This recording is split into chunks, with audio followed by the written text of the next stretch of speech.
রাগ যারা নিয়ন্ত্রণ করবে, রাগ নিয়ন্ত্রণের চারটা উপকার মনে রাখবো। জোরে বলেন কয়টা? চারটা উপকার। রাগ নিয়ন্ত্রণের চারটা উপকার আমরা মনে রাখবো। এক নাম্বার, এই দুনিয়াতে যারা রাগ নিয়ন্ত্রণ করবে তারা আল্লাহর রাগ থেকে বেঁচে যাবে। আমি আবার বলছি, যারা নিজের রাগকে নিয়ন্ত্রণ করবে তারা আল্লাহর রাগ থেকে বেঁচে যাবে।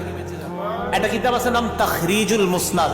এই কিতাবের 6635 নম্বর হাদিস।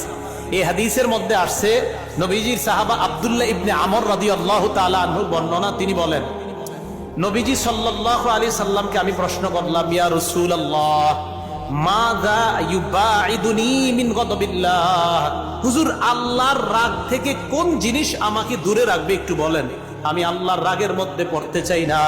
আল্লাহ নবী বললেন, লা তাগদাব, তুমি রাগ করো না, তুমি রাগ না করলে আল্লাহর রাগ থেকে বেঁচে যাইবা।